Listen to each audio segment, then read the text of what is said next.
Isinusumpa ko na sa bawat lahi mo'y mababuhay sa kasaganaan, ngunit magugutom sa laman ng tao. Lahat sila mga halimaw. Mga aswang nakakainin ako. Diyos ko, ano bang kasalanan ko para pagdaanan kong lahat ng ito?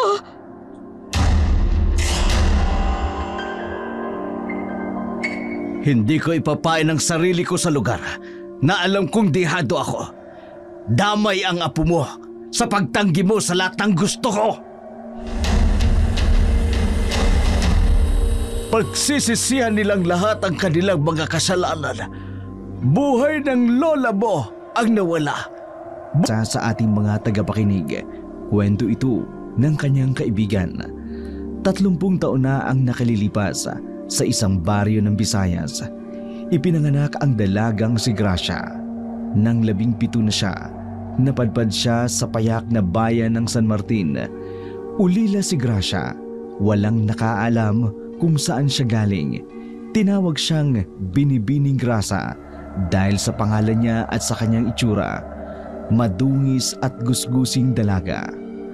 Gabi ng mga oras na yun, sa dilim ng kalsada, tanging tunog ng mga kuliglig ang maririnig. Ang kalsada ay tila walang katapusan na paliligiran ito ng mga puno sa magkabilang panig. Para bang nagkakapit-bisig ang mga matataas at malalaking sanga. Nilililiman ang daan ng mga dahong tumatakip sa liwanag ng buwan. Sa paligid, nangingimbabaw ang ingay ng mga kuliglig. Kasama nito ang banayad na ihip ng hangin sa mga dahon na lumilika ng kakilakilabot na pakiramdam para kay Gracia na mag-isang naglalakad sa lugar na yun. Ang lamig naman dito. Nakatatakot pa ang dinaraanan ko. Nasaan na nga ba ako? Pakiramdam ko, ang layo na ng nilalakad ko. Sinabayan pa ng pagkalam ng sikmura ko. Ay, nagugutom na ako. Habulin niyo! Hindi pa yun nakalalayo! Teka, may mga taong papalapit. Parang may hinahabol sila. Bilisan niyo! Hindi pwedeng makatakas ang aswang na yun! Ha? Ano raw? Aswang? Ayun! May naglalakad! Habulin niyo! Teka, ako at ang hinahabol nila. Pero bakit pati ako nadamay? Ayun! Habulin niyo! Hindi, parang papatayin nila ako. May dala silang sibat at mga sulo. Patayin ang aswang na yan! Diyos ko, tulungan niyo po ako. Huwag niyo kayang makatakas! May iba silang hinahabol. Kawawa naman siya kung madadamay siya. Huwag, pakiusapan. Kainis, wala na akong mapagpipilian kundi tulungan siya. Lika rito! Huwag kang maingay kung gusto mo pang mabuhay. Oo. Ayun! Ang bilis ang nakatakas! Visit! Hanapin ninyo sa unahan! Huwag niyong tatantalan!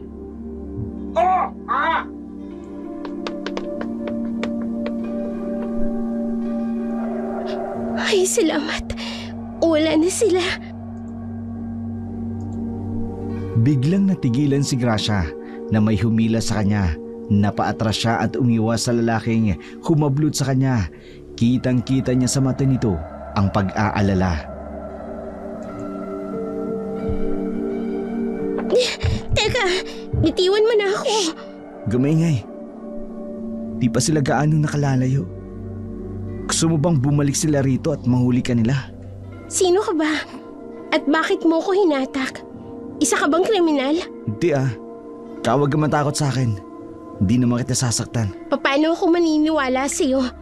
Ikaw atang hinahabol ng mga taong yun. Dinamay mo pa ako sa problema mo. Ganyan ka ba magpasalamat? Ikaw na nga itong iniligtas ko tapos magtataray ka pa? Hindi. Hindi ako dapat na magpasalamat sa'yo. Kaya ko ang sarili ko. Marco! Anak! Itay, O bakit nandito ka pa? Pinag-alala mo ko ha. Kanina pa ako nag-aantay sa'yo doon sa tagpuan natin. Tapos daratnang kitang may kaulayaw na babae rito. Sino ba yan? Nobya mo? Manong, hindi po. Nagkakamali po kayo ng iniisip. Hindi ko po siya kilala. Disgrasya lang po ang pagkikita naming dalawa. Ang totoo po niyan, iniligtas ko siya mula doon sa mga taong humahabol sa atin. Miss, nasaktan ka ba? Pagpasensya mo ng anak ko ha. Mukhang nadami ka sa gulo namin. Sino kayang dalagang ito? Ang kanyang mga matay parang may naaalala ako sa kanya. Ayos lang po ako. Sige po, aalis na po ako. Mukha namang nakalayo na sila. Tay, wag. Ano bang problema ng lalaking to? Bakit parang may gusto siyang sabihin? Iha, alam ko gusto mong makaalis ng ligtas at ayaw mong mas madamay pa sa gulong mayroong kami. Pero mas makabubuti sigurong sumama ka na lang muna sa amin pansamantala. Hindi maatim ng konsensya kung makita ka malalagay sa panganib. Mapagbabalingan ka pa ng galit nila sa amin. Ayos lang naman po ako. Wala kayong dapat na ipag-alala. Hihiwalay naman po ako sa inyo ng daan. Siguro naman sa pagkakataong yun, hindi na nila ako paghihinalaan. Hindi. Sasama ka sa amin. Sa mga ganitong pagkakataon, buhay mo nakasalalay. Hindi ako papayag na mapahama ka dahil sa amin. Ganito na lang. Sumama ka na lang sa amin para makakain ka man lang at makabawi man lang kaming dalawa ng anak ko sa abalang nagawa niya sa'yo. Naku, hindi na po kailangan. Busog pa naman po ako. Pauwi na po talaga ako sa amin para matulog.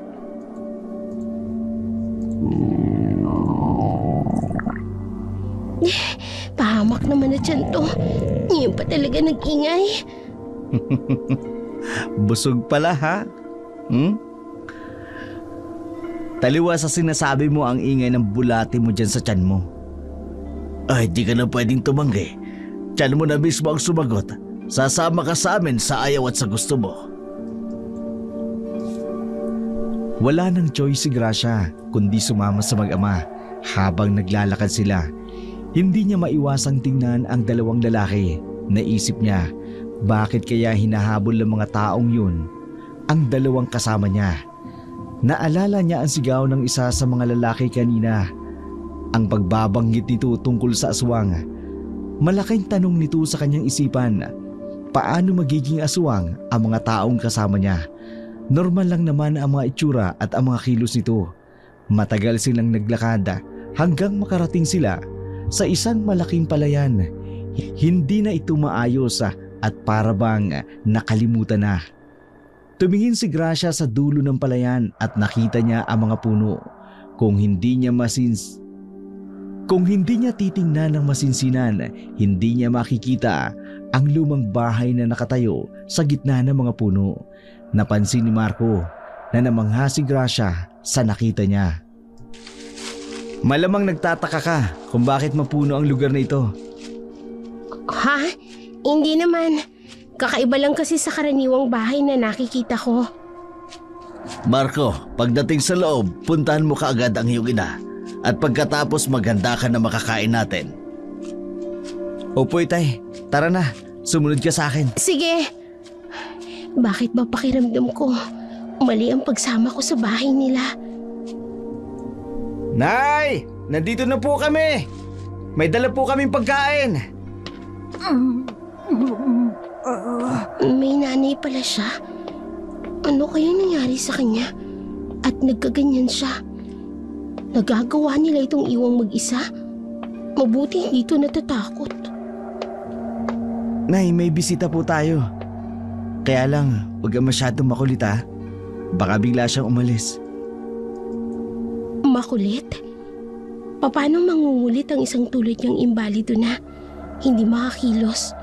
Mukhang may sakit pa nga oh. Pagpasensyahan mo na ang nanay ko ha. Ganyan lang yan. Pero hindi naman yung asikasuhin yan.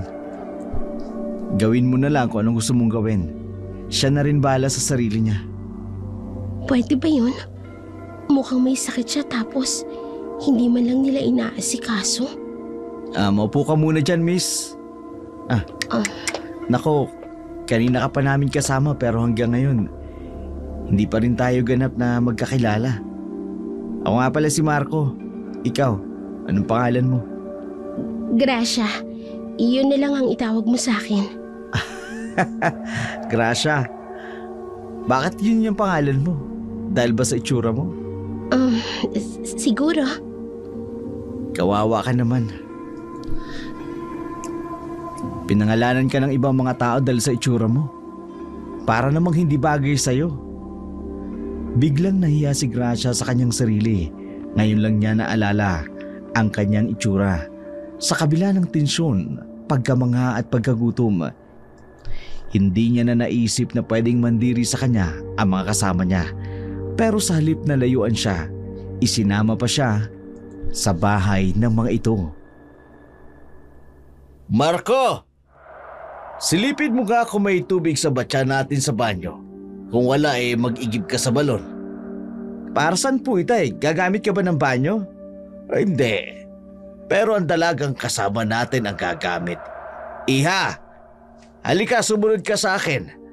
Pumili ka ng mga bestida rito sa kwarto ng asawa ko. Maliit lang naman ang bulas ng katawan mo. Malamang magkakasya sa'yo ang mga damit. Nako, wag na po. Hindi naman po ako magtatagal sa bahay ninyo. Sa tingin mo kaya papayagan ka ni inay na humiga na lang sa higaan ng ganyang karumi ang tsura mo? Sumunod ka sa akin mamaya sa likod bahay. Pagkatapos mo makuha ang mabibihisan mo, maglinis ka ng katawan mo. Maya-maya, magpapahinga na tayo. Nakakaya naman. Pero siguro nga, dapat na akong maglinis ng katawan ko. Ilang araw na rin akong hindi komportable sa sarili ko. Huwag kang mahiya sa bahay namin. Isipin mo na lang na kapamilya ka namin. Po? Sige na, kilos na. Kanina pa hindi ka pa nakakaalis. Sige na. Nang makasabay ka na sa amin sa paghahapunan. Totoo ba ito? Makakaligo, makakakain at makakatulog ako sa isang bahay na tulad nito? Bakit? Hindi ba sila nag-aalangan na magpatira dito ng isang estrangherang tulad ko? Natigilan ka na dyan. Bakit hindi ka pa kumikilos? Wala. Hindi lang ako sigurado kung tama bang magtagal ako rito sa inyo. Narinig mo naman siguro si Itay. Ibig lang sabihin noon gusto kanyang pansamantalang manuluyan rito sa amin. Pati nga ako nagulat Bira niya magpatuloy ng ibang tao rito sa bahay. Bakit iha? Ayaw mo ba? Hindi naman po sa ganon. Hindi lang po talaga ako makapaniwala. May ibang tao pa palang pwedeng tumanggap sa akin. Oo naman. Bakit naman hindi? Isa pa, nag-aalala kasi ako sa isang katulad mong babae na kung pababayaan kitang magpagala-gala sa kawalan, baka mapahama ka pa. Ano nga uling pangalan mo? Gracia po ang pangalan niya, Itay. Gracia. Simula sa araw na ito, Grace na ang itatawag sa'yo. Ayos lang ba? Grace o Gracia, kayo pong bahala. Wala naman pong halos pagkakaibang dalawa. Sige. Simula sa araw na ito, dito ka na sa amin titira. Ituring mo sarili mong bahay ang bahay na ito at kung may problema, huwag kang mag-aatubiling lapitan ako. Hindi makapaniwala si Gracia sa lahat ng narinig niya. Natutuwa siya sa isipin na aampunin siya ng pamilyang iyon. Hindi man direktang sabi ni Mang Agosto, pero pakiramdam niya may matatawag na siyang tahanan at pamilya. Pagkatapos niya maglinis at magpalit ng damit, nakisalo na siya sa hapunan. Naging panatag ang loob niya sa pamilyang iyon. Nagkwentuhan, nagtawanan sila. Hindi nila napansin ang mga oras, 10:00 na pala ng gabi. Nagtungo si Mang Agosto sa silid ng asawa niya. Si Marco naman, inihatid si Gracia sa silid ng katabi nito. Dito nagbilin ang binata kay Gracia ng isang bagay na ikagugulat niya. Marco, salamat sa mainit na pagtanggap niyo sa akin. Hindi ko may paliwanag ang sayang nararamdaman ko. Sigurado ka bang panatag kang makikitira rito sa amin? Oo naman. Ngayon ko lang mararanasan na magkaroon ng isang tinatawag na pamilya. Tinatawag pala yan, no? Sige. Siya nga pala, may isang bagay nga pala akong ibibilin sa'yo. Mamaya, mga bandang hating gabi, sakali mang makarinig ka ng ingay, di kaya mga kaluskos na hindi mo magustuhan, patulog ka na lang. Huwag kang lalabas ng iyong silid. Ha? Pero bakit? Kung gusto mong manatili rito at mamuhay ng matagal, makinig ka na lang sa sasabihin ko. Kinilabutan si Gracia sa sinabi ni Marco. Hindi ito nakalalayo ng tuluyan. Bigla siyang nakaramdam ng kilabot sa buong katawan. Agad niyang isinara ang pinto at humiga sa kama. Ipinikit ang mga mata at pilit na makatulog kahit ayaw niya. Nakaidlip siya ng ilang saglit. Bigla siyang napabalikwas ng bangon nang marinig ang malalim at malakas na ungol sa labas ng kanyang silid. Nagtataka siya kung saan ito galing at anong hayop ang lumilika ng nakatatakot na ungol. Pinigilan niya ang kanyang sarili na buksan at silipin ang pintuan para makita niya kung sino ang nag-iingay. Naalala niya ang nakatatakot na banta ni Marco. Lalo siyang nagulat sa mga sumunod na pangyayari.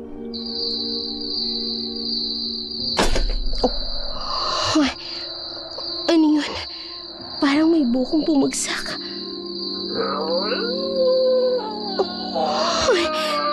Ano ba yun?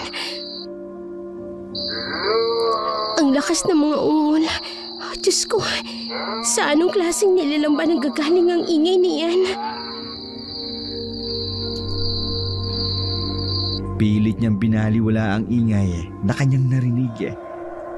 Sa takot niyang mapagbalingan siya ng nilalang na yun, nagtalukbong na lamang siya ng kumot at mga unan sa kanyang ulo at payukong tumapa sa kanyang higaan. Ininda ang kaba at takot na kanyang nadarama. Hindi nagtagal ay nakatulugan niya na ang nakakikilabot na gabing yun. Kinaumagahan, naalimpungatan siya sa mahinang katok ng pintuan ng kanyang kwarto.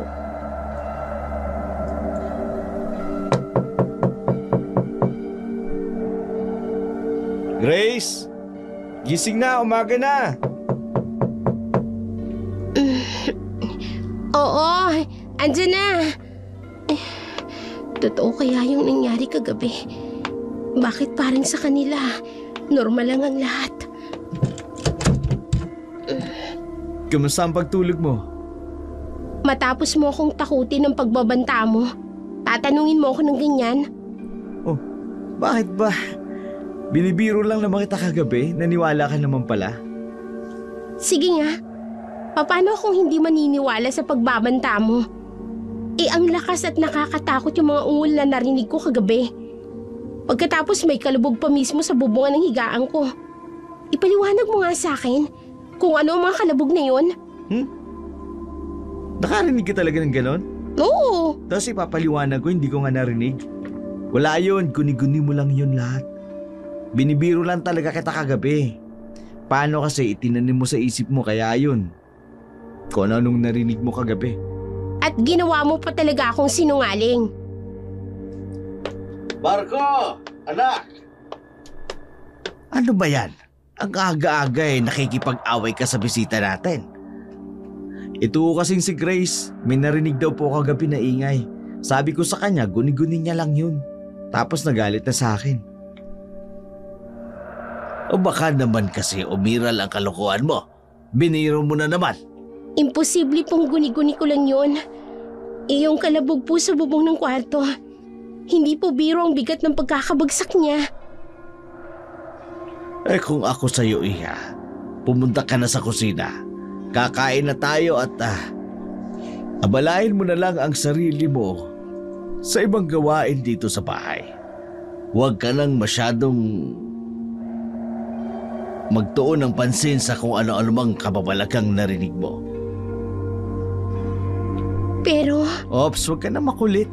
Makinig ka na lang kasi kay tatay. Opo. Bakit ba pakiramdam ko nagiging sunod-sunuran na lang ako rito? Hindi na ako makakilos nang walang nagdidikta sa akin. Tama pa ba itong pananatili ko rito? Ay, nakakainis. Mukhang pinagsisisihan ko na ang pagtira ko sa pamamahay nila. Umalis na ang mag-ama sa bahay. Tanging silang dalawa lamang na matandang may sakit ang naiwan. Maayos naman ang lahat sa una. Tulog lang ang matanda habang si Gracia naman inaabala ang sarili sa mga gawaing bahay para hindi siya mainip. Nagpapahinga siya sa sala nang bumaling ang tingin niya sa pinakadulong kaliwang bahagi ng bahay. Napansin niya ang lumang kurtina. Malaki ang pagkakaiba sa ibang kurtina ng bahay. Hindi siya nakatiis na lapitan ito. Akma niyang hahawiin ang kurtina nang bigla siyang makarinig ng boses sa di kalayuan. Lumayo ka rita! Sino yung nagsalita? Saan nanggaling ang boses na yun? Ako lang naman at ang matandang naririto. Imposible naman na siya yung nagsalita. May sakit siya at hirap nang magsalita. Sino yan? May ibang tao bang naririto? Bakit ka nananakot? Kung tao ka, magpakita ka sa akin! Imbis na tumugon ang boses na narinig niya, kalabog mula sa likod ng kurtina ang kanyang narinig. Dito siya nagpakaripas ng takbo. Tinungo niya ang babaeng nakahiga sa upuan. Lalong dumagdag sa kilabot niya nang bigla itong lumingon sa kanya. Alis! Oh.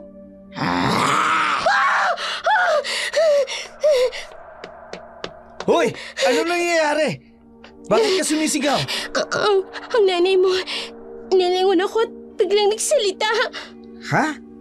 Si nanay? Paano lilingon at magsasalita yan? Tingnan mo nga itsura niya na hindi nga makatingin sa akin ng diretso. Gracia, nahihibang ka na ba? Hindi naman talaga ako nagbibiro eh. Totoo ang sinasabi ko. Bakit ba hindi niyo ako paniwalaan? Sa ilang taon naming paninirahan rito, ngayon ko lang narinig ang kwentong ganyan. Huwag kang praning. Kaninang umaga ka pa ha. Kumalma ka nga muna saglit. Kung sa bagay, sino nga lang ba ako sa bahay na to para pakinggan ninyo? Bagong saltang ampo ng tatay mo. Kalimutan mo na ang sinabi ko. Ito naman kung makapagtampo, wagas. Kalma lang. Hindi kita inaaway ha. Pinaliliwanag ko lang kasi hindi ka na maayos tingnan. Oo na, sige na. Praning na nga ako kung praning. Akala niya siguro, basta na lang ako kakalma sa mga pinaliwanag niya. Alam kong may kakaiba sa pamamahay na to. Kaya gagawa ko ng paraan para malaman ang buong katotohanan.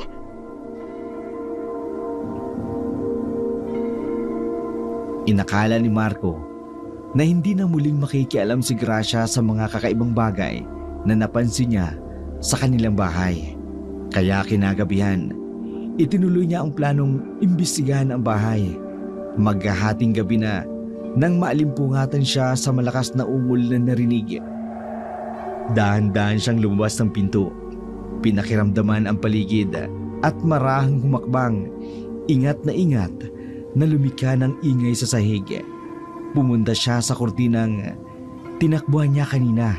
Hinawi niya iyon at pinasok ang pintong nasa likod nito. Diyos ko, totoo nga. May aswang. Anong ginagawa mo rito? Hindi, atake siya sa akin.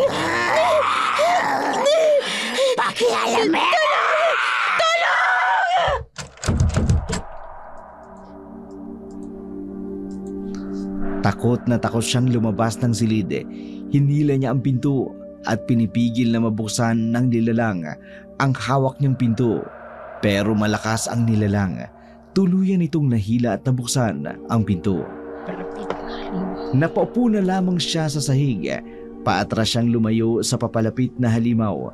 Nanginginig ang tuhod at ang buong katawan na pinipilit na makatayo. Desperada siyang makatakas sa aswang na nasa harapan niya. Maawa ka sa akin! Huwag mo ko sasaktan! Alis! Umalis ka rito! Tulong! Tulong!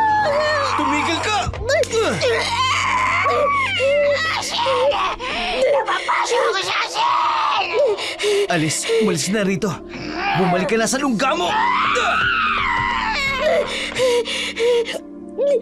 Marco! Marco, ililigtas mo ako! Ay, Diyos ko! Buhay ako! Ang akala ko mamamatay na ako! Salamat, Marco! Salamat! Bakit ka ba lumabas ng kwarto mo? Papakamatay ka ba talaga? Hindi sa ganun. Gusto ko lang naman malaman kung totoo yung naririnig ko. Hindi ko naman akalain na makakakita ako ng ganun. Hindi ka kasi nakikinig. Sinabi ko na sa'yo, huwag kang lalabas. Eh di inamin mo rin. Hindi ka basta nagbibiro lang. Magsabi nga kayo sa akin ng totoo. Ano ba talagang meron sa bahay ninyong ito? Paano nagkaroon ng aswang rito? Marco! Anong kaguluhan ito? Grace, bakit ganyan ang itsura mo? Itay, Mga gusto, magtapat nga kayo sa akin. May aswang rito. At sino sa inyong dalawa? aswang? Saan? Nahuli niyo ba? Tay, wala na. Naitaboy ko na. Ang nanay mo, nasaan siya ng mga oras na yon? Hindi ba siya sinaktan nito? Kayong dalawa, inatake ba kayo? Bakit pa ninyo tinatanong ang lagay namin? Hindi nyo ba naiintindihan ang sinabi ko? Sino sa inyo sa pamamahay na tong aswang na umatake sa akin kanina? Tumigil ka na, Gracia. Walang aswang sa bahay na to. Kung ano man ang nakita mo, malamang napadpad lang yun dito. Sinungaling! Tama na. Huwag na kayo mag-away. Kung ako sa'yo, matulog na kayo. Marami pa tayong dapat gawin bukas. Isantabi ninyo ang halusinasyon ng nakita nyo. Walang abag yan sa buhay natin. Pare-pareho kayong mga sinungaling.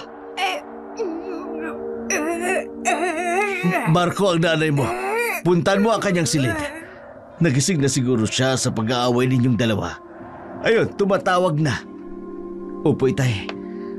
Kung ako sa'yo, itigil mo ng pakikialam mo. Mapapahama ka lang sa pagiging mapusok mo. Hayaan mo. Sa mga susunod na araw, hindi na ako makikialam. Dahil wala na ako rito. Hindi tulad ng unang pagdating ni Gracia sa tahanan na mag-ama. Naging tahimik siya at hindi gaanong nakikipag-usap sa dalawa. Pakiramdam niya, niloloko at nagsisinungaling sila sa totoong nangyayari sa bahay. Kaya sa mga nakalipas na araw, para hindi mainip sa maghapon, inubos niya ang oras sa mga gawaing bahay at paglabas-labas sa bakuran. Alam niyang pwede siyang mapagalitan sa ginagawa niya, kaya inilihim niya sa kanila ang nakagawian niyang paglabas-labas isang hapon sa kanyang pamamahinga. Sobrang naiinip na ako rito. Minsan tuloy, gusto ko na lang umalis sa bahay na to. Ay naku, ayoko na. Bakit hindi ka umalis? May tao pala. Manong naman, nanggugulat naman kayo eh. Hindi kita ginugulat. Sinabi ko lang kung ano ang gusto kong itanong sa'yo. Wala. Wala naman kasi akong ibang mapupuntahan. Teka, sino ba kayo? At anong ginagawa niyo rito? Isang matandang manggagamot na naglalakad-lakad. Dito sa bakuran ha? Hindi naman sa inyo. Hindi. Dun sa bakuran ko. Ay, bakit? Sigurado ka ba sa kanila? Ang bahay na tinutuluyan ninyo ay... Yun ang sabi nila eh. Teka nga, tanda. Bakit kung magsalita kayo, parang kilala niyo ang may-ari ng bahay na to? May alam ka ba sa totoong lihim nila? Kung sasabihin ko ba sa'yo na oo, maniniwala ka? Heto na naman ako sa pagiging pakialamera ko. Krasya, tumigil ka na. Huwag kang gumawa ng iba pang hakbang na magpapahamak sa'yo.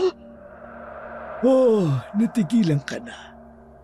Ayaw mo bang malaman ang sumpa ng pamilyang yan? Kung sinasabi niyo yan, para takutin ako, pwede ba umalis na lang kayo? Hindi nakakatuwa ang biro ninyo. Lalo niyo lang akong tinatakot. Oh, hindi kita tinatakot. Hindi pananakot ang hangad kong maiparating sa'yo, Iha. Kundi, babala.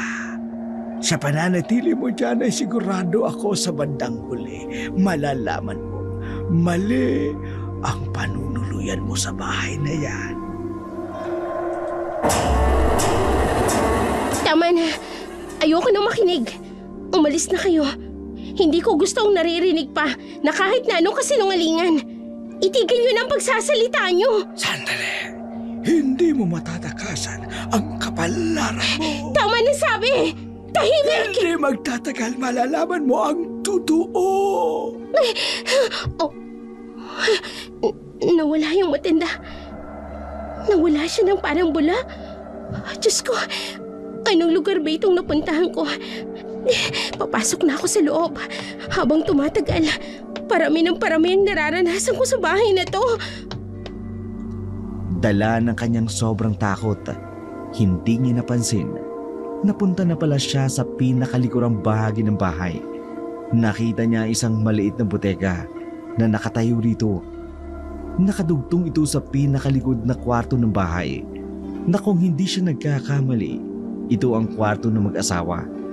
Luma na at halatang patagal na ring hindi nabubuksan dahil sa dami ng dumi, agiw at mga parte nito na bahagya ng may sira. Sinubukan niyang sumilip sa bintana. Biglang nanlaki ang kanyang mga mata. Yung bodega, bakit ganun ang laman niya? Ano ginagawa mo dyan? Mang Augusto, wala po. Sinong nagsabi sa'yo na pwede ka magpagala-gala rito sa labas? At balak mo pa atang pakialaman ang mga bagay na hindi mo dapat osyosohin. Hindi ko po intensyon na gawin yun. Aksidente lang po ang pagpunta ko rito. Hala, pumasok ka sa loob. Intindihin mo na lang ang gawaing bahay. Hindi ang kung ano-ano. Opo, Mang Augusto. Babalik na po ako sa loob. Ay, Diyos ko.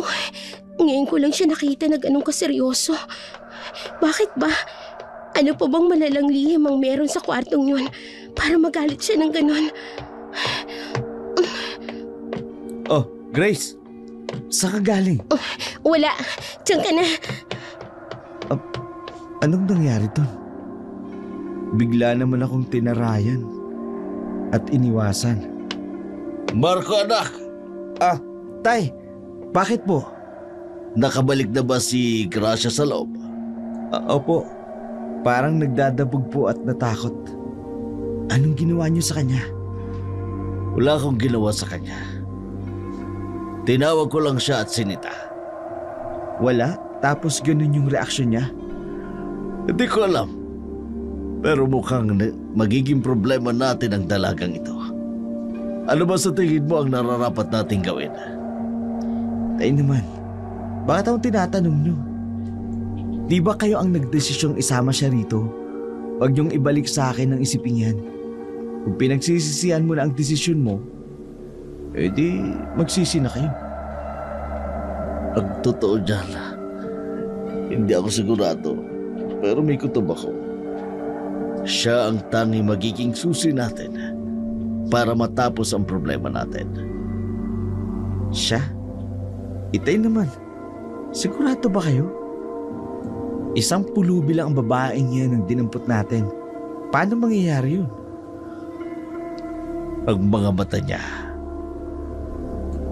pati ang balat niya sa balikat. Hindi ko matandaan kung saan at kung kailan, pero parang may naaalala ako sa kanya. Tay, hindi kaya binabagabag kayo ng iyong konsensya? Siguro, ito ang kabayaran sa lahat ng mga nagawa natin, ng pamilya natin. Hindi yun ang dapat na mas inaalala mo, Marco. Nag-aalala ako para sa nanay mo. Sasapit na naman ang kabilugan ng buwan. At kung hindi ako magkakamali, mas magiging masama para sa kanya ang epekto ng gabing yun. Hindi ko alam kung magagawa ko pa siyang makontrol at mapigilan. Tay, hanggang kailan ba natin daranasin to?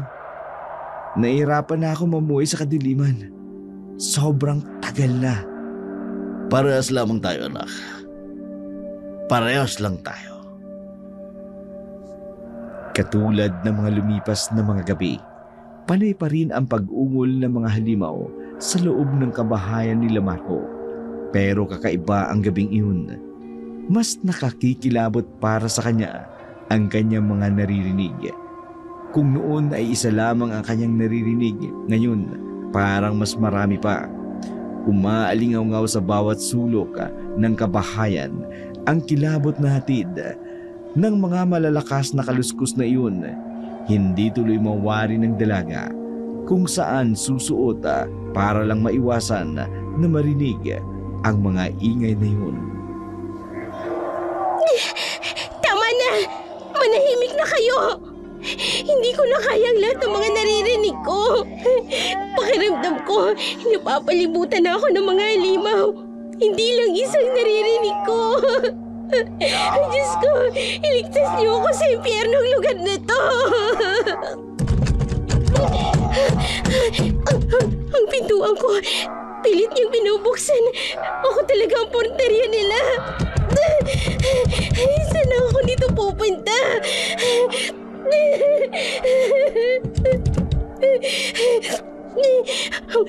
Sa bintana, yun na lang ang natatanging daan na pwede kong pagpili ang daanan. Hindi! Nakapasok na siya! Ayoko magpapahuli sa'yo! Ayoko maging pagkain mo! Mabilis ang pagkilos ni Gracia. Hindi niya na itinuloy ang pagtaka sa bintana.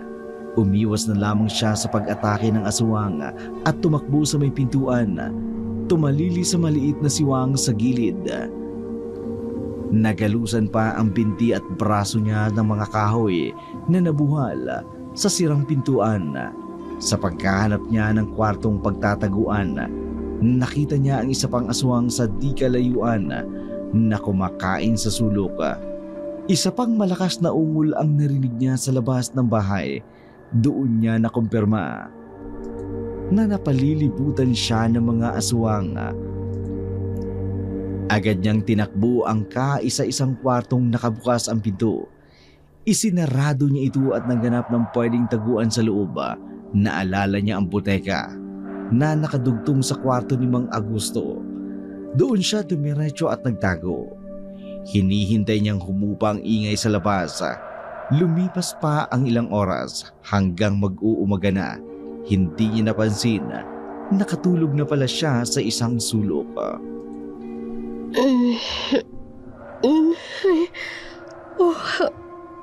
Umaga na ba?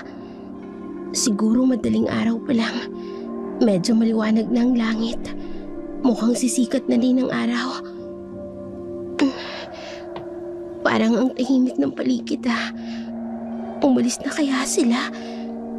O di kaya nakabalik na sa dati? Hindi ko na talaga kaya magtagal pa sa pamamahay na to. Lahat sila, mga halimaw, mga aswang nakakainin ako. Diyos ko, ano bang kasalanan ko para pagdaanan ko ang lahat ng ito?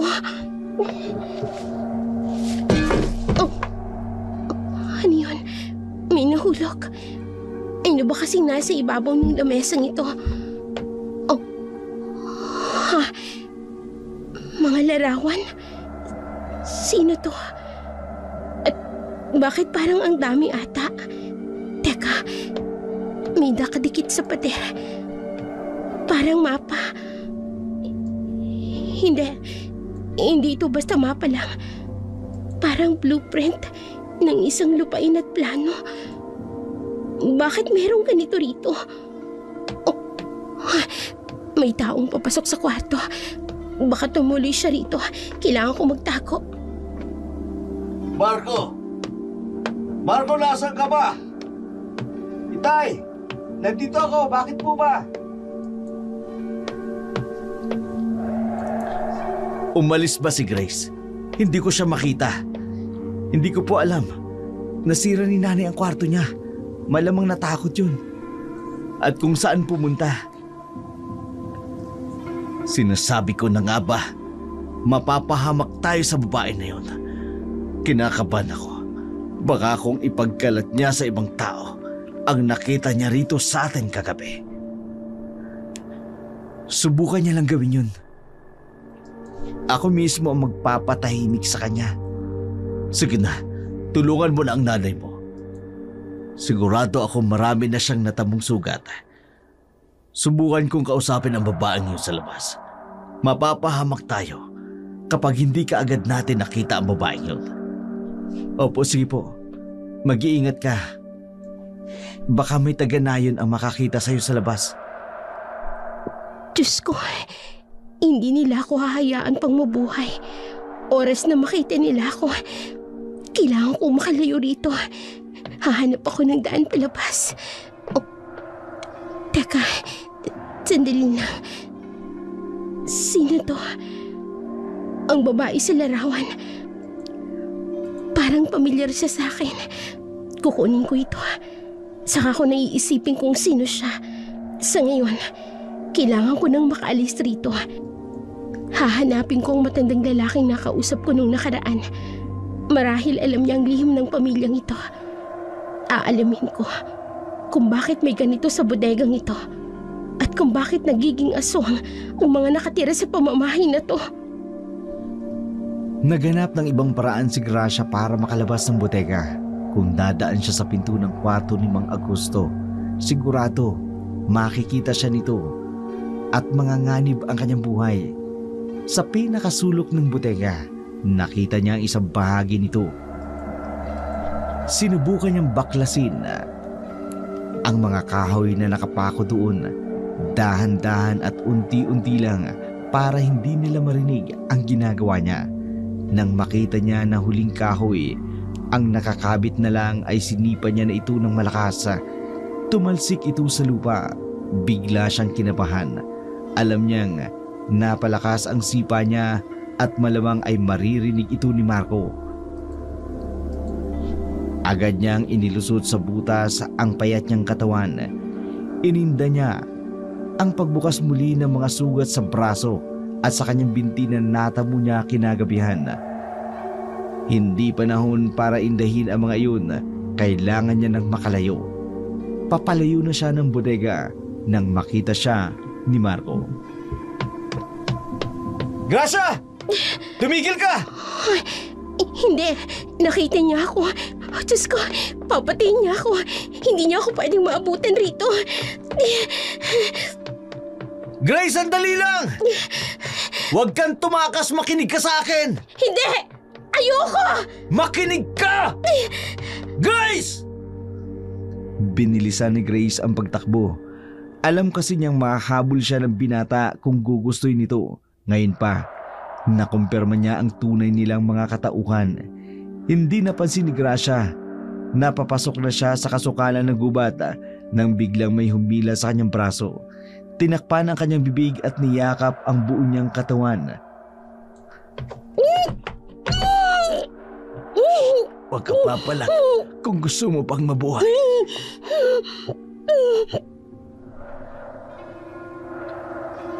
Grace! Magpakita ka sa akin!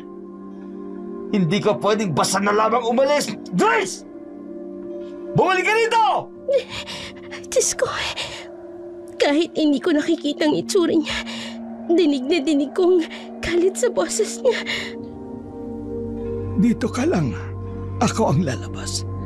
Hindi yan hihinto sa pagtawag niya sa iyo rito. Alam niya ang amoy mo at ramdam niya ang presensya mo. Sige po, mag-iingat po kayo. Sinusubukan mo talaga ako, Grace? Magpapakita ka ba sa akin? O kakalid ka rin kita palabas ng lugar na pinagtataguan mo? Ang lakas ng loob mong tumungtong sa aking teritoryo! Oh, ikaw? Teritoryo mo ito?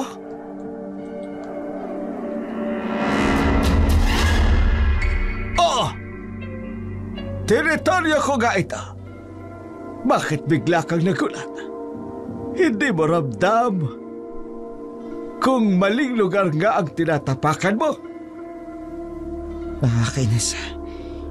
Hindi ko malang naramdaman ang teritoryo pala ito ng matandang ito. Kinilabutan talaga ako sa presensya niya. At ano ang pakay mo rito? Hindi ka basta pupunta rito nang walang dahilan. Pasensya na po. May hinahanap lang akong tao. Nagawi lang siya rito. Wala akong intensyon na manggulo. Tao? Bakit kailangan mo ang tao? Ano kailangan mo sa taong sinasabi mo? Bisita siya sa bahay namin. Nag-aalala lang kami na baka mapahamak siya. Hinahanap siya ng tatay ko kaya pati ako tumutulong na rin. Nag-aalala? Samantalang kanina dinig na dinig ko ang galit mo. Yan ba yung may pag-aalala? Ha? Walang napadpad na tao rito. Doon ka sa kabilang ibayo maghanap. Hindi ko ugaling magpapasok nang hindi ko kilala sa aking teritoryo. Sige. Pasensya na sa abalang nagawa ko. Kung sakali mong mapadpad siya rito, pakisabi na lang bumalik siya sa amin. Makararating. Makatatakas ka sa akin ngayon, Gracia. Pero babalik ako. Hoy, ganun na lang kabilis na naduwag si Marco sa mamang ito. Pero bakit? Sino bang matandang lalaking ito para katakutan rin ni Marco? Nakaalis na siya. Pwede ka nang kumalma. Maraming salamat po sa pagtulong niyo sa akin. Kung nataong nahuli niya ako, baka patay na ako sa oras na to. Bakit? Nakumpirma mo ba ang sinabi ko? Totoo ang mga babala ko sa iyo, hindi ba? Sasabihin ko po sa inyo ang lahat ng nalalaman ko. Pero may isang kondisyon. Kakaiba ka. Sa tono ng pananalita mo parang gusto mo kong kutungan, ano? Gusto mo kong perahan? Anong kasunduan yan? Ha? Kakapalan ko na po ang mukha ko. Dahil sa pagkakataong ito, desperada na ako makaalis sa kanila. Gusto ko pang mabuhay. Ayokong makulong sa pamilya nilang mga aswang. So manipis pa pala ang mukha mo ngayon? Sige, ano ba talaga gusto mo mangyari? Tulungan niyo ako. Gusto kong malaman ang dahilan kung bakit nila ako kinupkop. Kung bakit sila naging aswang.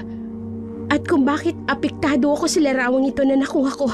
Gusto mo sagutin ko ang lahat ng bakit na yon? Ha? Saan mo nakuha ang larawang ito? Paano ka nagkaroon ng ganito? Sa bahay nila Marco. Doon ko nakuha ang larawang yan. Bakit ganyan ang ekspresyon niya nang makita ito? Tara sa kubo ko. Delikado sa ating dalawa na makita tayo dito ni Agosto. Sigurado akong tutunugan ni Marco ang kanyang ama at babalikan niya tayo rito. Sige po, mas makabubuting umalis na tayo dito. Hindi na rin panatag ang loob ko na magtagal pa po tayo sa kasukalan na gubat nito. Namangha si Gracia sa mga nakita niyang mga abubot sa kubong tinitira nito. Wala pa man itong sinasabi sa tunay na katauhan ng matanda. Nakumpirma niya na isa itong manggagamot. Puno ng kung ano-anong mga pinatuyong mga sanga ng bungang kahoy. Ang kanyang buong kabahayan, nangingibabaw ang amoy ng paligid ng mga pinatuyong dahon at mga perapernalyang niluma na ng panahon. Hindi na siya makatiis. Nag-usyosyo na siya sa matanda. Manong, hindi niyo pa nababanggit sa akin ang pangalan ninyo. Baka pwede kong malaman. Kailangan pa ba? Manong naman, gusto kong malaman kung sino ang huling taong kasama ko. Kung sakaling mamatay ako sa kamay mo. Ginagawa mo akong sospek samantalang tinulungan na nga kita kanina. Pagpasensyahan niyo na po ang panghuhusga ko. Nag-iingat lang po ako. Lalo na sa pagkakataong ito. Nanganganib talaga ang buhay ko. Koro. Huwag Koro Kukuk ha. Koro na lang ang itawag mo sa akin. Manong Koro, may tanong ako. Nakita ko ang larawang nasa poste. Kamukha po ninyo. Kayo po ba yung nasa larawan? Kamukha ko. Tingnan mo nga kung ako talaga. Oo naman. Yung katabi niyo po, sino siya? Alam mo, masyado kang marites din ano.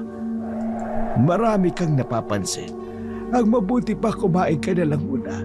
Sigurado akong nagugutom ka na rin. Hindi pa nga ba't mas tumakas ka sa kanila kagabi pa?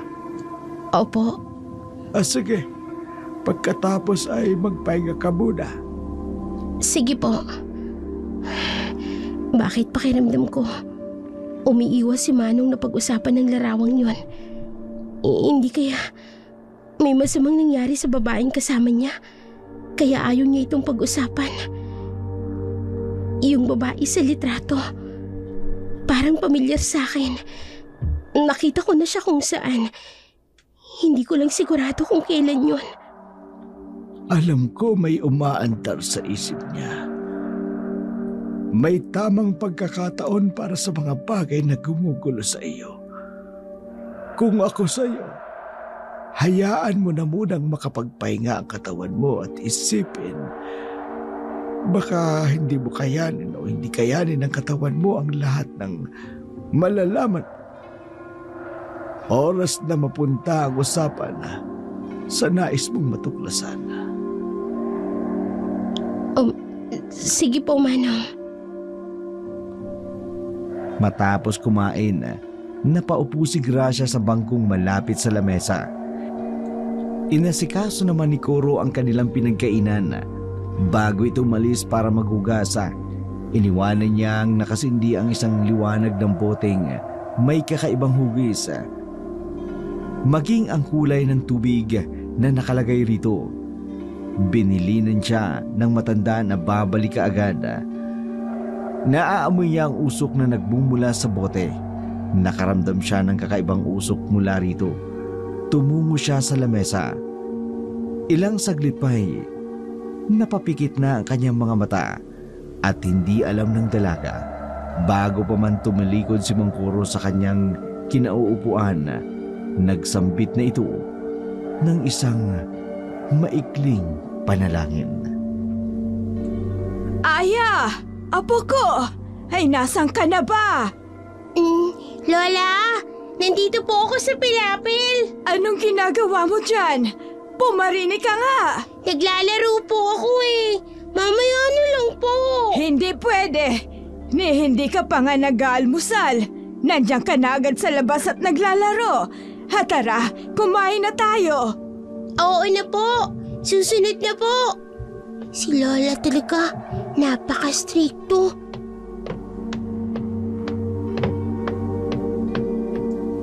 Sibag! Sibag! Koro!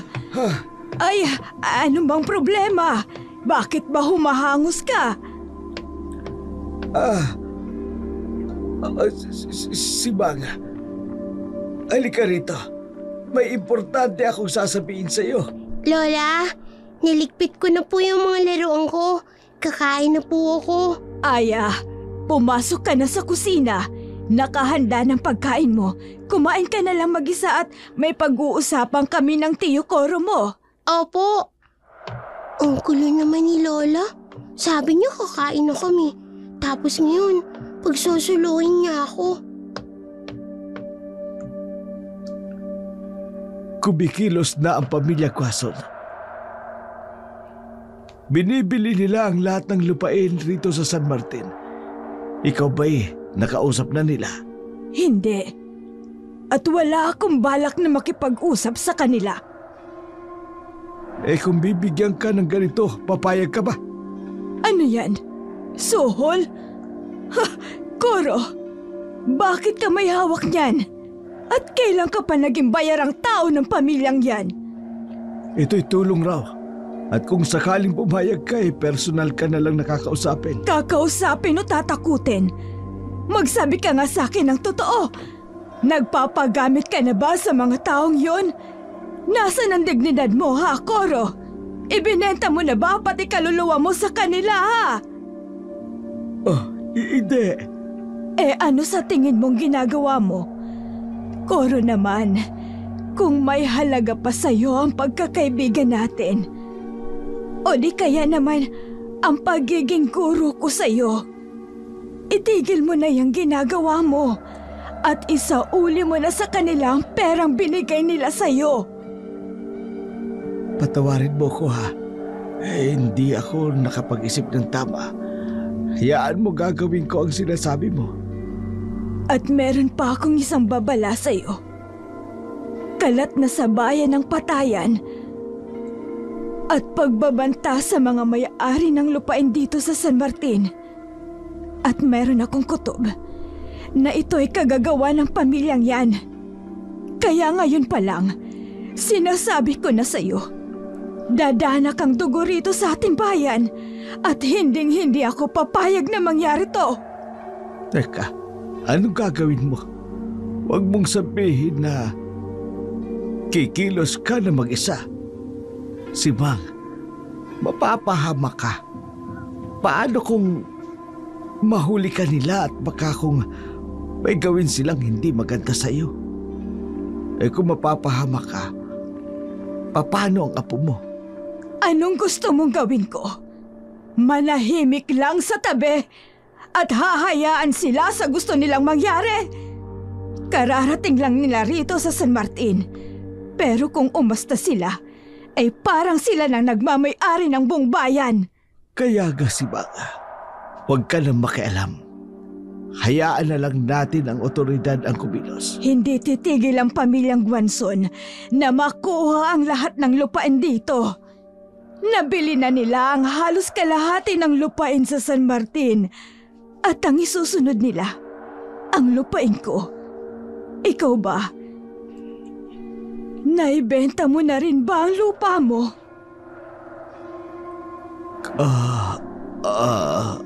Oh, bakit bigla ka natigilan? Tama ako, hindi ba? Desisyon mo yan at wala na akong magagawa. Pero ako, wala akong balak na ibenta ito. Ibahin nila ako sa mga taong naririto. Hindi ako masisilaw sa kakarampot na perang ibabayad nila. Kayamanan ko ang lupaing ito. At sa apo ko lamang mapupunta ang pag-aari kong ito. At kung dahas man ang gagamitin nila sa akin, hindi ko sila uurungan. Dadaan muna sila sa hukay ko bago nila maangkin ang lupain ko. Hindi mawari ng bata ang dahilan ng pagkakagalit ng kanyang lola. Ito ang kauna-unahang pagkakataon na nakita niya itong magalit. Matapos mag-usap ang dalawa, sumunod na si Simang sa hapagkainan at sinabayan ang apong tahimik na kumakain. Ngumiti pa ito sa kanya. Siya rin namang tugon nito. Doon ay lalong nanindigan si Simang na hindi ito magpapaapekto sa paninindak ng pamilya Guason. Samantala, sa natitirang kubo ni Mang Coro, nagtalo sina Agosto at si Coro. Tutol ako sa lahat ng pinaggagawa niyo sa akin. Kung gusto niyo kumbinsihin ang iba na makataga rito, kayo mismo ang gumawa. Ganun na lang ba, Coro? Tatalikod ka sa napag-usapan natin? Paano ang perang naibayad ko sa'yo? Wala na lang yun. Pera ba ang hanap mo? Heto! Ibinabalik ko na sa'yo. Hindi ko ginasos ang lahat ng ibinayad mo. Itatabi ko para kung sakali magka-problema, hindi ako mahihirapang maibalik yan sa'yo. Bakit ba biglang nagbago ang isip mo? Dahil dignidad ko ang pinag-uusapan rito. Tama nga si Simang. Hindi ako dapat nagpauto sa inyo. At sa Simang na yun ka nagpauto? Malaking pera itong sinayang mo. Mabibili nito ang lahat ng luho mo sa buhay. Pero ipinagpalit mo dahil lang sa panunulsol sa'yo ng isang matanda lang. Tinatawag mo siyang isang matanda lang? Oo. Isang matandang hukluban na hindi alam ang kahulugan ng pag-unlad at pagbabago. Kinukulong ang sarili sa makalumang panahon. Mabubulok na lang ang katawan ninyo. Hindi man lang kayo nakararanas ng karangyaan. Ang matandang yun, walang pangarap sa buhay. Matandang yon? Bastos ka! Halika nga rito, bitiwan mo ko! Dito tayo, ha? Halika rito! Ano ba? Bitiwan mo ko! Ikaw, pwede mo akong matahin. Laitin at kahit murahin ako. Pero mukhang nagkamali ka bastusin si Simang sa harapan ko. Hindi siya basta matanda lang sa layo na ito. Kaya kung ako sa'yo, maghinay-hinay ka sa pananalita mo. Baka makita mo ang hinahanap mo. Hindi ako natatakot sa inyo. Bitiwan mo ko! Wag ninyo kaming susubukan. Kaming taga-nayon ang makakalaban mo. Oras na sagarin ninyo ang aming pasensya. Sana lang magsilbing babala sa inyo ang sinabi ko. Huwag ninyong hangaring danasin ninyo ang isang bagay na pagsisisihan nyo habang buhay. Diyan ka na! Mga inutil. Kung ganun, malaki pala ang impluensya ng Simang na yun sa lahat ng taga rito. Mas makabubuti nga sigurong siya ang unahin kong patahimikin. Mas madali kong makukuha ang loob ng iba pang mga tao rito. Oras na mawala ang Simang na yun sa landas namin. Lahat ng taga na yun, madali ko nang masasakop. Kaya siya ngayon ang magiging target ko. Hindi nag-aksaya ang pamilya Guason sa tulong ng anak nitong si Marco, pati na ang asawa nitong si Felicidad. Palihim nilang pinuntahan ang kubo ng matanda. Walang kaalam-alam ang mga taga-nayon na dinukot ang apo ni Simang, dinala sa isang mansyon. Sa kabibili lamang nila at dito ikinulong. Piniringan ang mga mata, binusalan at tinalian ang kanyang mga kamay at binti. Walang kalaban-laban ang isang batang panay lamang ang iyak sa isang sulok. Ramdam pa rin kasi ang masakit na hagupit ng latigong dumampi sa kanyang katawan. Nanlaban siya at sa inis ni Felicidad, hindi ito nakatiis na hampasin ng makailang ulit. Iniwan siya pansamantala sa silid na yun. Nakiramdam sa paligid, naulinigan ng bata ang galit na sigaw ni Simang pagpasok ng mansyon. Mga walang hiya kayo! Ilabas niyo ang apo ko! Kalma ka lang, Simang. Baka naman wala rito ang bata. Baka naglalaro lang sa kakahuyan. Kilala ko ang apo ko. Hindi nito galing lumayo sa aming bakuran. Walang ibang gagawa nito, kundi sila lang.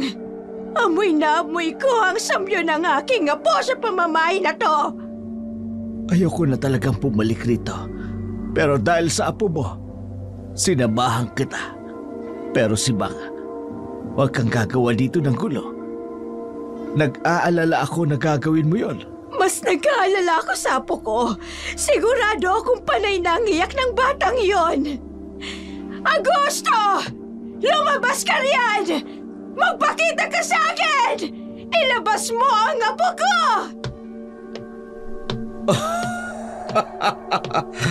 Uy, talagang sinadya mo ko rito. Ang lola nga talaga ang napakamaalalahanan pagdating sa kanilang mga apo. Alam na alam kung saan ito hahanapin. Mga duwag! Bakit hindi ako mismong kinuha niyo? Dinamay niyo pa ang batang walang kamalay-malay! Duwag! Kami! Duwag! Harapin ba kita rito kung duwag nga ako? Duwag ang taong gagamit ng bata pangpain sa isang katulad ko. Bakit hindi ako mismo ang tinangay mo mula sa bahay nang magkasubukan na tayong dalawa doon pa lang? Hindi ko ipapain ang sarili ko sa lugar na alam kong delikado ako. Damay ang apo mo sa pagtanggi mo sa lahat ng gusto ko. Ilabas mo ang apo ko. Ako ang ipalit mo sa kanya. Koro, huwag kang bastang tumunga-ngarian. Hanapin mo si Aya. Sobrang nag-aalala na ako sa bata. Oo, Simang. Ops, huwag kang kikilos dyan. Hindi mo na kailangan punta ng bata. Marco! Felicidad! Ilabas niyo ang bata! Alika na dito.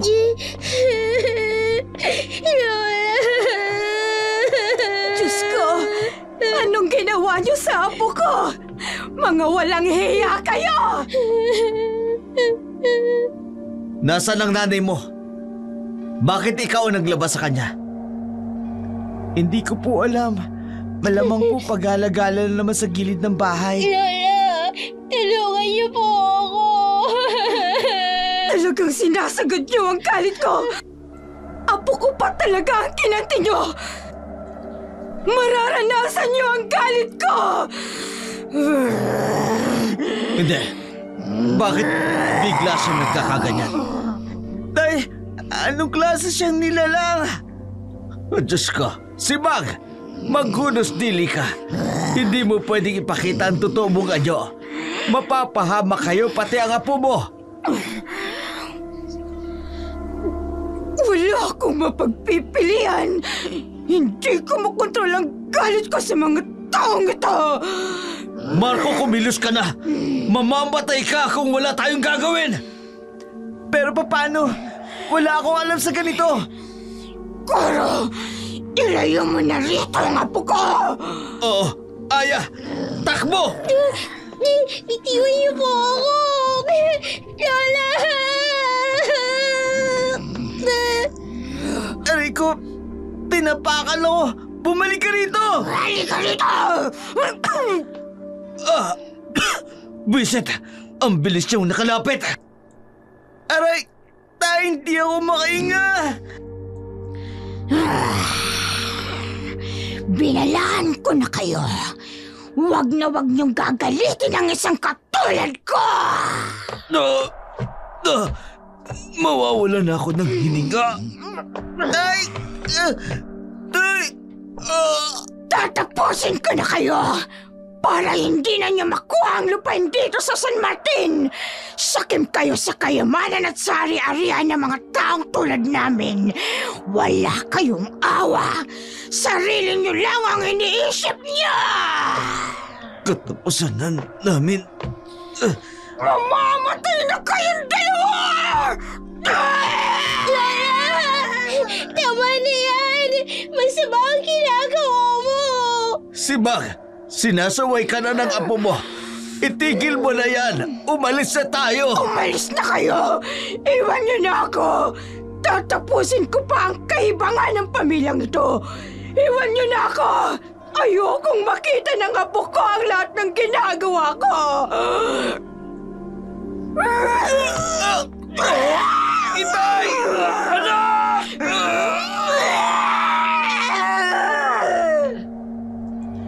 Kinakapos na sila ng hininga pero hindi pa rin tinitigilan ni Simang ang pananakal sa mag-ama. Nasaksihan ng kanyang apo ang unti-unting pagpapahirap niya sa dalawa. Ibinuhos ang matinding galit niya sa ginawa nitong pananakit sa bata habang pinagtatabuyan ni Simang ang dalawa. Hindi napansin ng matanda ang isang aninong nag-aabang lamang sa di kalayuan. Mabilis itong lumapit sa kinaroroonan nila. Paalis na sana si Koro at si Aya nang biglang marinig ang isang nakakikilabot na sigaw na papalapit kay Simang. Bitiwan mo ang mag-ama ko! Lola! Sino? Hindi. Sinaksak niya si Simang. Ang dibdib ko talagang pinunteriya mo. Mama! Anak! Tay! Pwisit kayo! Ang akala ko, mamamatay na ako ron. Ang galing mong tumiming. Felicidad. Tapusin mo na siya. Lalo lang tayong mahihirapan kung patatagalin mo pa. Tay, ano gagawin mo? Kanina ko pa dapat ginamit ito. Masyado lang kasi ako nagpakampante. Simag! Ano bang hinihintay niyo? Umalis na kayo! Lola! Tutulungan ka po namin! Lalapit po ako sa'yo! Koro! Huwag matigas ang ulo mo. Umalis na tayo. Mas lalong magagalit ang lola mo kapag lalapit tayo sa kanya. Tayo na! Halika na! Halika na! Masdan mo ang pinakamamahal mo. Kahit sa uling pagkakataon. Kung hindi man, magsabi ka na ng huling habilin mo. Mamaya lang mamamatay ka na.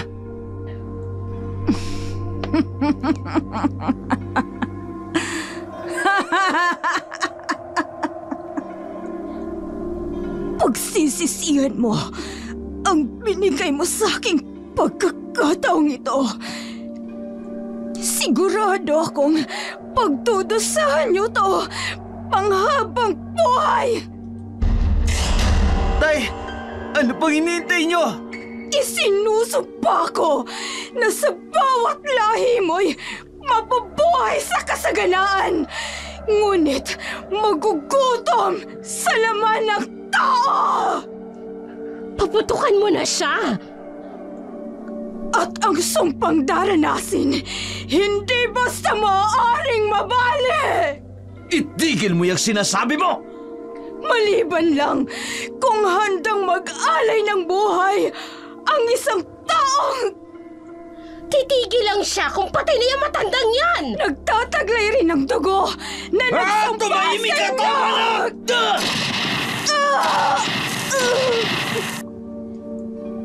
Magaganap ito sa unang kabilugan ng buwan. Tapos ka na! Mapapasakin ang lupain ng mga taga San Martin! Ito na ang simulain ng kalbaryo ninyo.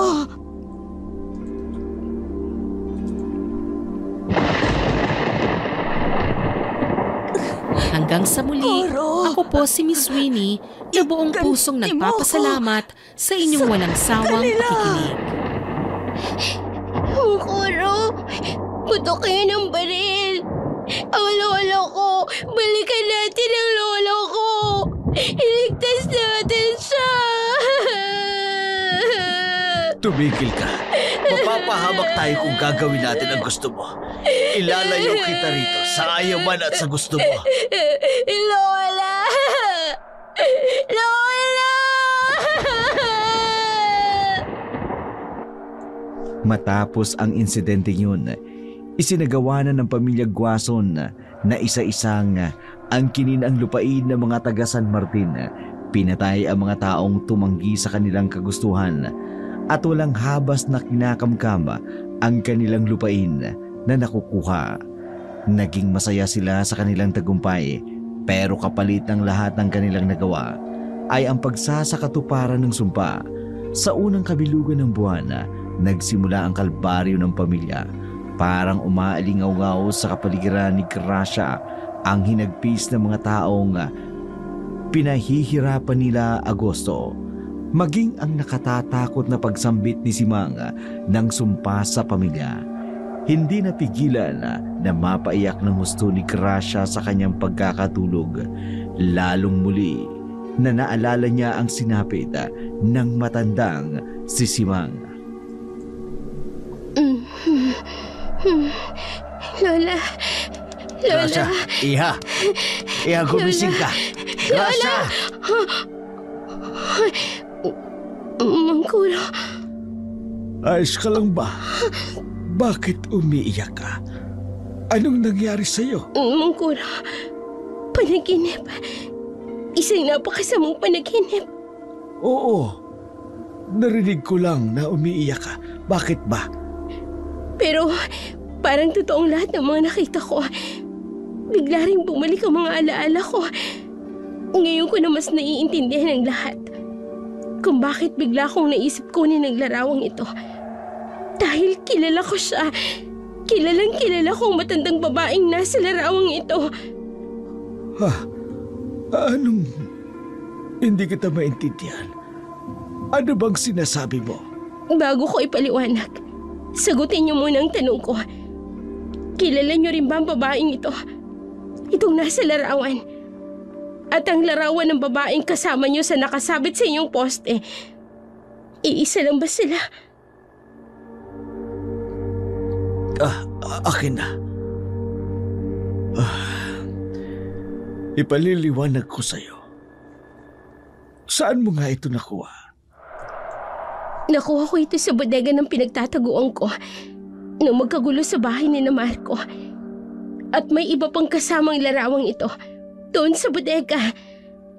Kahilera ito ng blueprint ng lupa at malaking mapa ng San Martin. Magsabi ka sa akin ng totoo. Anong pangalan mo? Ang totoo niyan, hindi ko na po maalala. Dahil sa pagiging palaboy-laboy ko, nakasanayan ko na lang ang pagtawag nila sa akin na Gracia. Pero nang nabanggit ninyo ang pangalang Simang, bigla kong naalala ang pangalang Aya. Kung ganon.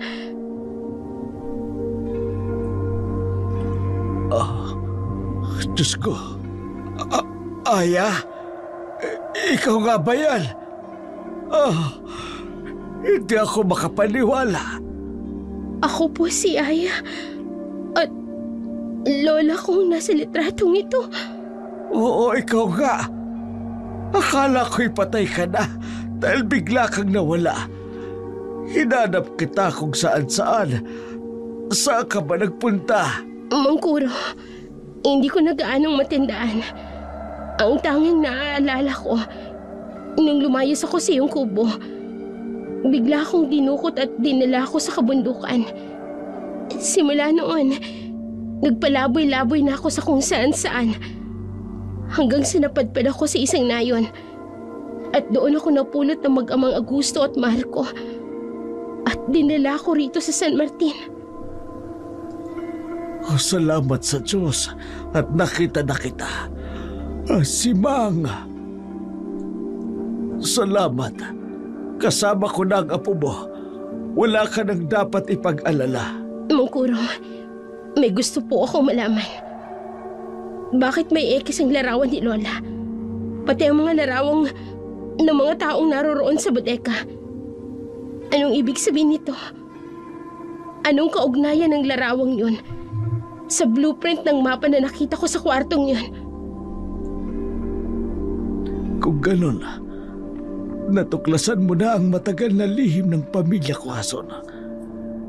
Yan ang mga taong napaslang nila at ang mga ari-ari ang nakuha nila mula sa napatay nila. Naalala ko na. Rinig ko ang putok ng baril ng gabing yun. Patawarin mo ko, Aya.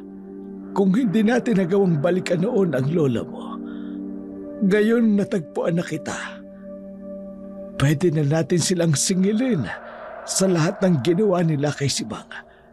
Matagal ko nang hinintay ang pagkakataong ito. Panahon na para maipaghiganti natin ang pagkamatay ng lola mo. Handa ka na ba, Aya? Teka, sandali. Maghihiganti? Paano maghihiganti? Gaganti. Sa lahat ng kaapihang ginawa nila sa inyo. Sa pagpatay sa lola mo. Oo nga pala. Sa sumpang binitiwan ng lola mo sa kanila, ikaw ang kakailanganin nila para mawala ang sumpa sa kanilang katauhan. Kaya tiyakong gagamitin kanilang sakripisyo. Kung ganun, paano tayo maghihiganti, Mang Kuro? Ikaw na rin ang may sabi na ako rin ang kakailanganin nila para mawala ang sumpa sa kanila. Paano mo ako gagamitin para makapaghiganti?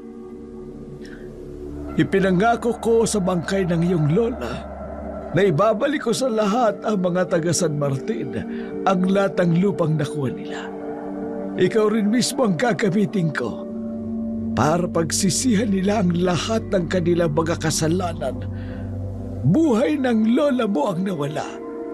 Buhay rin nila ang magiging kapalit. Anong plano ninyo? Paano natin gagawin? Wala kang ibang gagawin kundi sumunod na lang sa ipaggagawa ko sa iyo. Pero Mang Kuro, wala ng pero-pero. Para ito sa lola mo at para sa lahat ng taga-nayo ng San Martin. Wala siyang nagawa kahit tutulman ang kalooban niya sa gustong mangyari ni Kuro sa pamilya Quazon. Hindi niya alam ang buong plano ng matanda. Ang tanging sabi lamang nito sa kanya, maghintay sa kanyang pagtawag. Lalabas siya at kusang magpapakita sa pamilya. Samantala, tuliro ang pamilya Quazon habang tumatagal. Palala ng palala ang lagay ni Felicidad. Dahilan para maging desperado si Agosto na makitang muli si Gracia. Pagkawalan niya ako! Gutom na ako!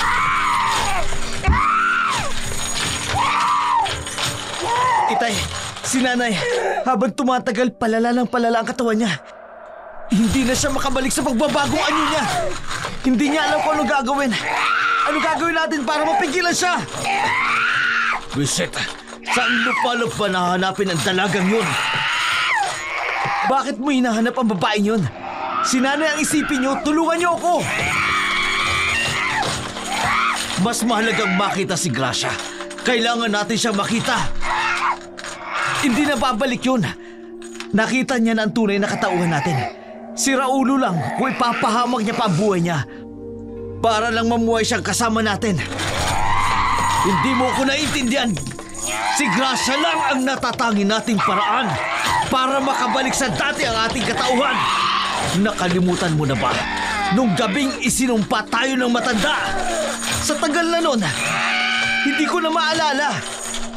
Ang malaking balat na ito sa braso. Balat? Ano naman ngayon? Nang nagsambit siya ng sumpa ang matandang nun, may tinandaan ako sa sinabi niya. Ang dugo ng sumpa sa atin ang natatanging makababali ng sumpa. Si Gracia, paano mo nasisigurong kadugo siya ng matanda? Noong araw na dinukot natin ang bata, ito agad ang una kong nakita. Kaya nga ba, nang matagpuan ko siya, may pakiramdam akong pamilyar ang mukha ng batang yon. Kaya Marco, hanapin natin siya.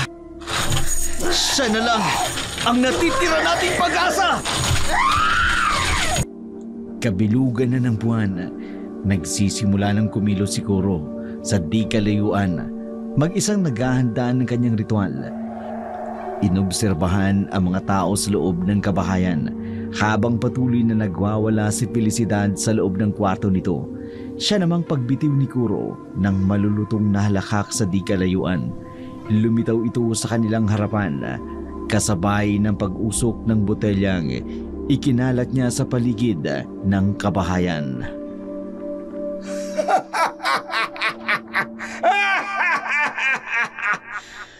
Sino kang pangahas na bigla na lamang tatawa dyan? Magpakita ka sa amin! Kumusta ka na, Agosto? Masaya ka ba sa nakabit mong lupain ng San Martin? O mas tamang sabihin, kumusta na ang isang kahaman na isinumpang pamilya? Itay, naaalala ko siya. Siya yung walang kwentang bayaran na nagpautos sa matandang mangkukulam. Oo, ikaw nga. Ikaw nga si Koro, hindi ba? Ngayon pa lang binabati na kita. My condolences. Condolence? Manahimik ka. Itay, sira na ang ulo ng matandang yan. Ang lakas ng loob niyang magpakita sa atin. Anong masamang hangin ang nagdala sa'yo rito? Wala akong natatanda ang tinawag o pinahanap kita. Anong kailangan mo? Hindi na dapat ganyan ang itinatanong mo sa akin. Dapat ay ano ang magagawa ko sa inyo? Sino ka? Para tanungin ko ng mga bagay na yan. Kung noon kang inuutusan kitang bilhin ang lahat ng tao, hindi mo nagawa. Ngayon pa kaya na hindi na kita kailangan? Gusto mong malaman? Aya! Lumapit ka rito! Kakaibang ikinikilos ni Mang Koro. Pakiramdam ko, may mali sa pagsang-ayon ko sa lahat ng balak niya. Itay! Si Gracia kasama niya! Ang babaeng yan, paano siyang napunta sa'yo? Ibigay mo siya sa amin. Wala siyang kaugnayan sa'yo! At lalong wala siyang kaugnayan sa inyo. Mang Koro, anong ginagawa niyo? Bakit niyo ako tinututukan ng punyal? Itay! Iligtas natin si Gracia! Huwag itigil mo yan! Hindi niyo pwedeng saktan si Gracia. Hindi na kami makababalik sa dati naming katauhan. Kung mamamatay siya, ilayo mo ang patalim sa kanya! Natatandaan niyo pala ang sinabi ni Sibang. Mahalaga para sa inyo ang buhay ng babaeng ito. Mang Koro, ano ba talagang nangyayari? Wala sa usapan natin na ganito ang gagawin mo. Bakit mas nagiging mapanganib ako sa poder mo kaysa sa kanila? Manahimik ka! Hindi ba sabi ko sa'yo? Sumunod ka lang sa lahat ng sinasabi ko. Ayoko na. Nagbago ng isip ko. Pabago-bago ng isip! Hindi pwede! Subukan mong pumalag. Babaon sa ligma ang punyal na hawak ko. Ano ba talagang gusto mong mangyari? Bakit pati si Gracia dinadamay mo rito? Gracia! Mag-iingat ka! Hindi ko alam kung ano talagang tumatakbo sa isipan ng matandang yan. Pakawalan mo ko. Sinungaling ka. Tama na! Manahimik kaya! Itay, Nababaliw na ang matandang yan. Kung hindi ako nagkakamali, papatay niya tayong lahat. Ano? Ano ba? Bitiwan mo ako, Mangkuro. Pumayag ako sa gusto mong paghihiganti. Pero bakit pati ako isasama mong papaslangin? Ninilinlang mo ko.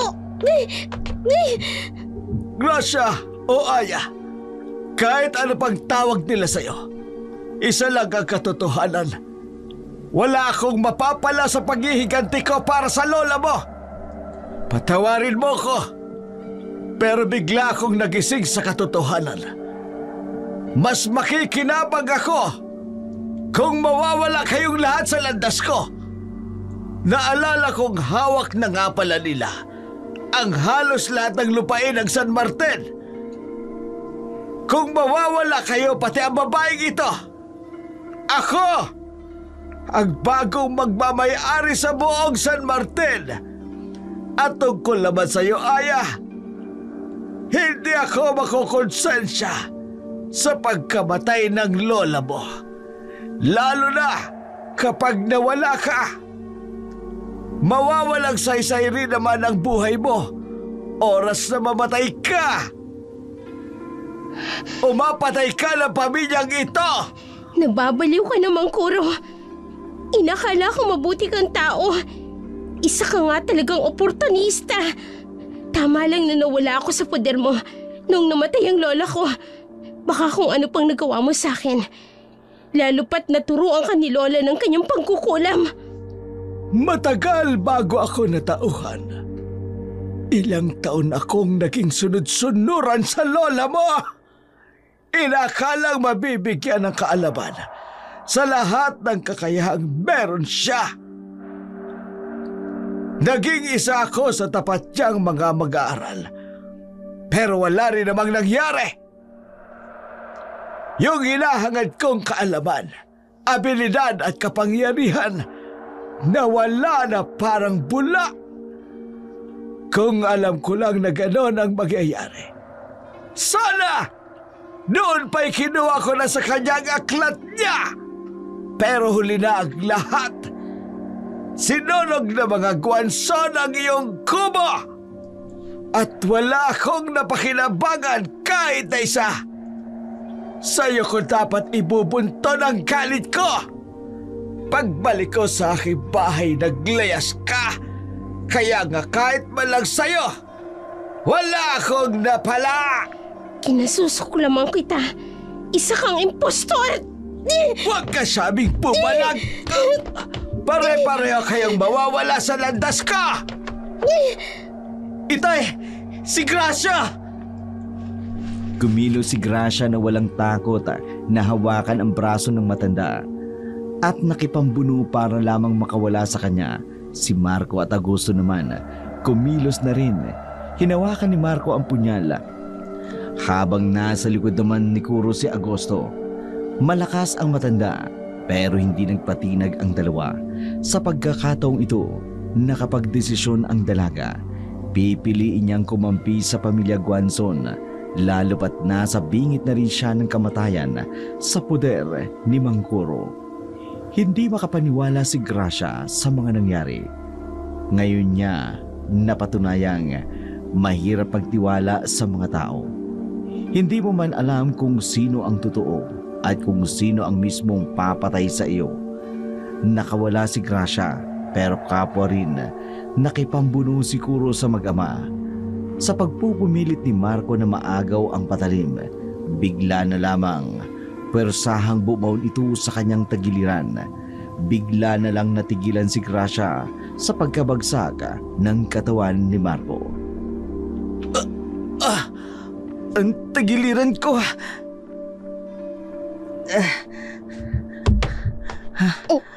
Marco! Diyos ko! Ang lakas ng agos ng tugo niya. Sandali, kukuha ko ng damit. Itatakip ko dyan sa sugat mo. Walang hiya ka, Kuro! Anong ginawa mo sa anak ko? Hindi kasi kayo dapat nakialam. Hayan tuloy ang napala ng anak mo. Marco! Diyos ko! Sumuka ka na ng tugo. Malalim ang sugat niya, mga gusto. Hindi kita pakakawalan. Hindi ko hayaang mabuhay ka pa. Bitian mo ko na sasakal ako.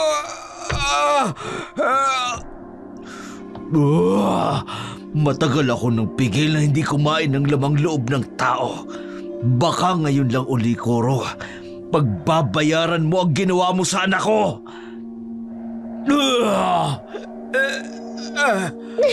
Mga gusto! Si Marco! Marami ng dugo ang nawawala sa kanya! Anong gagawin ko? Mamamatay ng anak mo! Ako pa rin ang inuuna mo! Wala kang...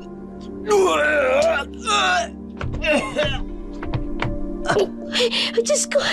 Kinagat niya si Mang Kuro! Itay! Itigil mo na yan! Pakiusan tama na! Awawa ka sa akin! Hindi ka dapat kawaan! Sinaktan mo ang anak ko! Tay! Tama na! Papatayin talaga kita!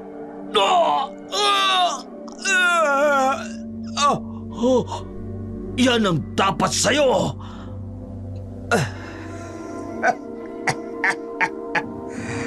Kamangha-mangha talaga ang kapangyarihan ni si Manga. Walang kupas ang taglay niyang abilidad. Sa kahuli-huli ang sandali ng buhay ko, naranasan kong mamatay mula sa sumpang inaaway niya. Mga gusto! Si Marco! Ano na pong gagawin natin? Gracia, wala akong alam sa ganito. Tulungan mo kami. Pakiusap. Susubukan ko. Ang totoo, wala rin akong alam sa ganitong mga bagay. Pero alam ko kung nasan ang aklat na hinahanap ni Kuro. Hawak ko ito mula nung dinukot niyo ko. Hindi ko alam kung bakit at papaano. Pero noong mga panahon na dinukot niyo ko, pinakialaman ko ang gamit ni Lola. Nang naglayas ako, sinubukan kong intindihin ang nilalaman ng aklat. Ito na lang kasi ang tanging alaala sa akin ni Lola. Kaya pinilit kong pag-aralan ang mga nilalaman ng aklat. Tawain mo kami, Aya. Ang napatay namin ang Lola mo. May dahilan ang lahat ng ito. Kalimutan na natin ito. May dahilan ng Diyos kung bakit nangyari ang lahat ng bagay na ito. Tara na. Subukan nating gamutin si Marco. Huli na ang lahat para kay Marco. Namatay ito dahil naubusan ito ng dugo. Ang ina naman nitong si Felicidad, tahimik na nakakulong sa isang silid. Walang kaalam-alam sa tunay na sinapit ng anak. Pinagsisihan ng gusto ni Agosto ang lahat ng nagawa nilang kasalanan sa bayan ng San Martin. Nakuha man nila ang karamihan sa mga lupain ng bayan. Siningil naman sila ng sumpa. Nawalan sila ng kakayahang mamuhay ng tahimik at normal. Nagtago sa kadiliman sa panghuhusga ng mga tao. Hanggang sa hindi makayanan ng kanyang asawa ang sitwasyon, tuluyang nawala sa sarili at nagkasakit. Walang kasiguraduhan noon si Aya na mababali niya ang sumpang iginawad sa kanila ng lola nito, pero sa pamamagitan ng isang paalala. Sa huling bahagi ng aklat ng kanyang lola, nagkaroon siya ng kasagutan kung paano sila makawawala sa sumpa. Lagi nating tatandaan, sa mga paghamon sa dilim ng buhay, ang Diyos ang parati nating kaagapay at lagi nating saklolo kapag tayo ay nadidiliman. At walang sino man ang pwedeng umagaw sa atin mula sa kadiliman, kundi ang Diyos lamang na makapangyarihan, na siyang lumikha ng langit at ng lupa, ng mga nakikita at hindi nakikita. Sa muli, ito po si Dark Shadow.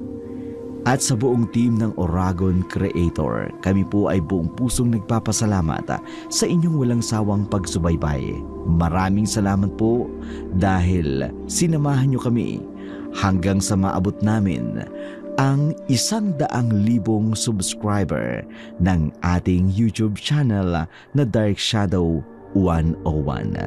Kami po mula sa aming mga manunulat, sa aming mga editor, at sa lahat po ng mga drama talent. Kami po ay buong pusong nagpapasalamat at nag-aanyaya na laging pakinggan, mag-share, mag-like, at i-click na rin ang notification bell para updated kayo sa mga bagong video na aming i-upload. Maraming salamat po.